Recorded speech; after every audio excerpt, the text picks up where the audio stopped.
exactly the same process previously with the translation, and also please let us know if you want to ask a question. Vinny, if you can kick us off.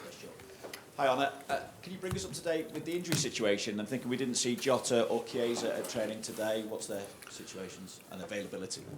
Yeah, Jorgo missed out of 2 sessions after the game against Wolves. He took a knock, I think that's a good word to say, yeah.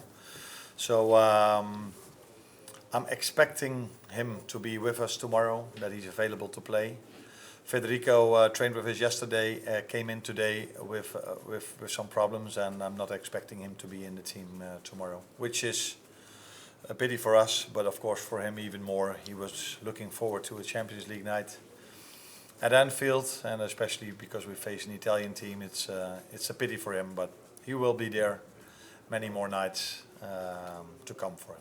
How long are you looking at with Federico? Yeah, that's always difficult because it happened yesterday, but I'm not expecting him to be out for a very long period of time. But it's this game is not possible for him, and we have to wait and see if he can manage to be in the team on Saturday.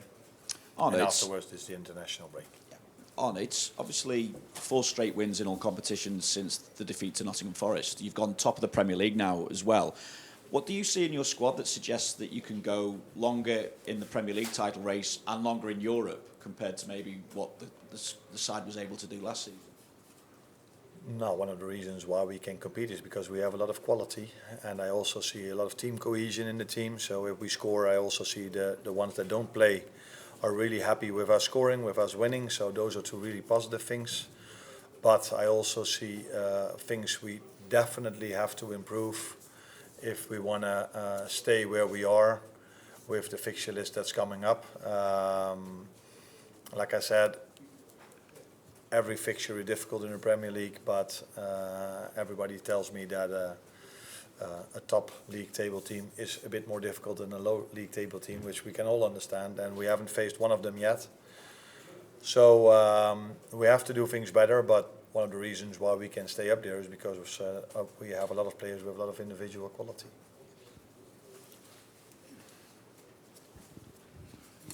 Hi, Arne. In terms of selection, obviously, if you have injuries, then you have to make changes. But generally, you haven't made too many changes this season. But when players have come in, like Cody Gakpo or Darwin Núñez, how pleased have you been with the form that they've shown when they have come in? Yeah, you pick 2 now, but I also think about Curtis Jones, about Costas, about Joe Gomez, and Conor Bradley, and now I forget a few, so that maybe it was smarter for me not to name them. So I think that is maybe the question just a second ago was why can you maybe compete at the levels we are at the moment, and that is because we have a lot of quality, but also we have a lot of quality, a lot of players that can help us. So. Very pleased to see that every time we need a player that he shows up. But again, with the even tougher fixtures coming up, it's something we still have to prove. It's nice, obviously, to have those options, but in a way, is that one of the harder aspects of the job when you have players of that quality who don't start week in, week out? It's not hard because they have quality, it's hard because they train hard and work really hard and are really involved in the team process. That makes it hard then sometimes to make the decision to say, okay, I choose these 11 and not the other ones. Not because they have quality, because if they wouldn't have quality, they wouldn't have played here. So they all have quality, but if they work real hard and they make my life really difficult, then it's hard to tell them that they don't play. But it is part of my job, it's part of their lives as well. That is, if you're going to join a top club, that there's competition, and I think this is what they are also used to, playing at a top club, that this can happen, and they are handling, all of them handling the situation really well, and that's why I just said there's a lot of team cohesion, a lot of good energy in the group, and that's the most important thing when it comes to competition. Oh. Hi Arne. I'm interested in something you said after the game against Wolves, in which you were unhappy with the final minutes of the game in particular, which kind of surprised me because I don't think Wolves had a shot on goal after the 75th minute. So I'm wondering if your unhappiness was more to do with the missed opportunities on the break to go out and kill the game, and how important you think maintaining an attacking threat is when you're trying to protect a slender lead in a game like that. Yeah, you already gave the answers inside your question. So you can also sit on this chair maybe next time. It's exactly what you say. We haven't conceded anything in the last 15 minutes. Hardly in the second half. I think they only had 2 shots in the whole second half. But we lost in promising situations. We lost the ball before it led to a chance. And we lost the ball a few times really easy before it even got to a promising situation. And I think we as a team, if you have that much quality, we cannot accept mediocrity. Is that? Yes, Yeah. mediocrity. You have to ask from yourself every second of the day, every second of the game, the highest standards that this shirt brings. And we as a staff have to set those standards very clear. And that 15 minutes where we lost the ball so many times in promising position or moments that could lead to promising positions is, yeah, maybe not acceptable is the word to use. Yeah. Gentleman next to you, Mal. Oh. Good afternoon. Bologna is definitely the underdog for this match. What did you learn about the Italian team studying it? What's your main concern about the match for tomorrow? What was last? What's your main concern about Oh, today's okay. match? I think Bologna showed last season and this season again that they're a real difficult team to beat because everybody is telling me, yeah, they only won once. Yeah, but then I'll tell everyone they only lost once. So that means it's a difficult team to beat, and we as Liverpool know how difficult it can be to play against a team that's man marking all over the pitch, which is what Bologna does and what Atalanta did here last season. So yeah, to face an Italian team at Champions League level, and we know how difficult it was to face an Italian team on Europa League level. So we don't underestimate them at all.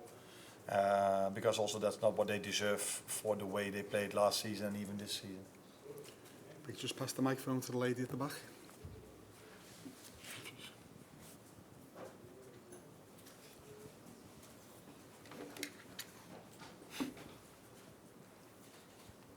Thank you. Salve, volevo sapere se era vero che c'era stato diversi anni fa un interessamento per Beukema e cosa pensa di questo calciatore.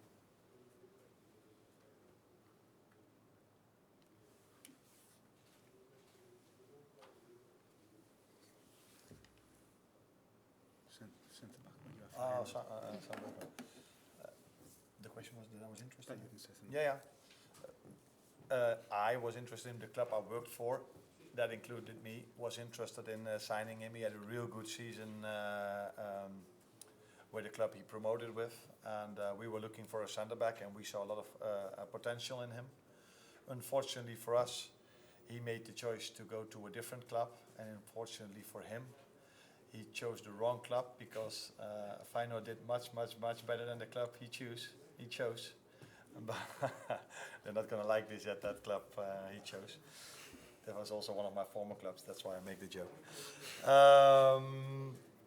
But he did really well at AZ Alkmaar, and he made a nice transfer to Bologna where he does really well again. So very good player. Looking forward to meet him and to see him tomorrow. Yeah. Paul?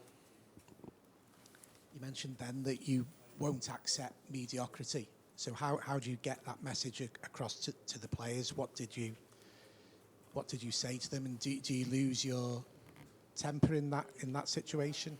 Do you get angry with the players?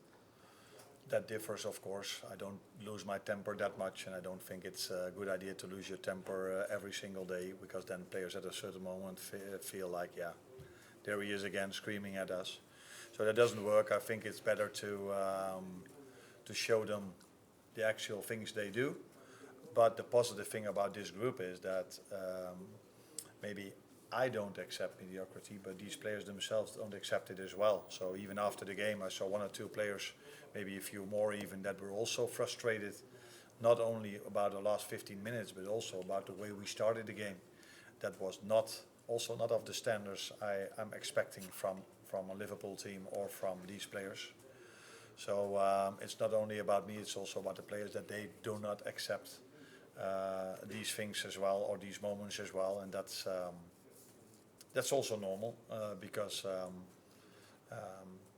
now it didn't lead to a chance, but the few times we lost the ball in the last 10 to 15 minutes. I remember a moment where Ibu had to block a ball. I remember a moment where Trent had to sprint back to save a moment where it could have led to them shooting on goal.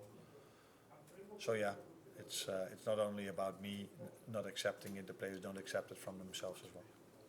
Last few over here, Carl, then Chris, then gentleman there, then. Hi, Arne. Alexis was in here just a minute ago, and he spoke in one answer about having freedom, and then also spoke about the structure in the team. I'm just wondering how you apply that to the team and to players in terms of where they fit in the structure and what freedom you give them within that structure.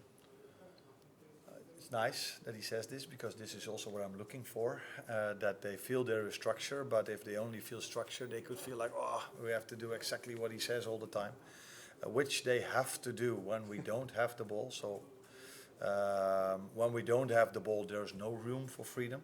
Then it's just hard work and do what you have to do within the structure.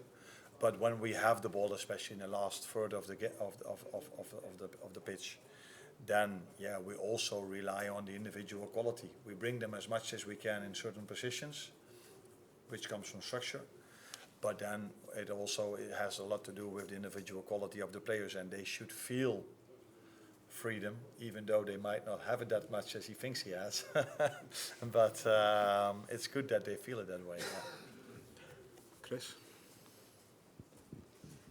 Hi, just aware about, it's your first Anfield Champions League night. I mean, it's a big moment, really, and whether that was one of the things you most looked forward to when you became the manager of Liverpool, really.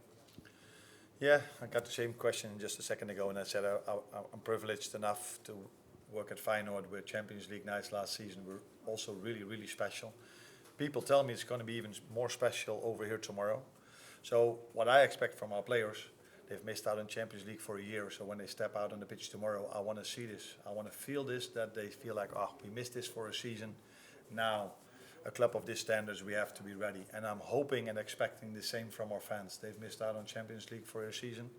And I'm hoping that they feel this desire to show to Europe again, you missed us because of this.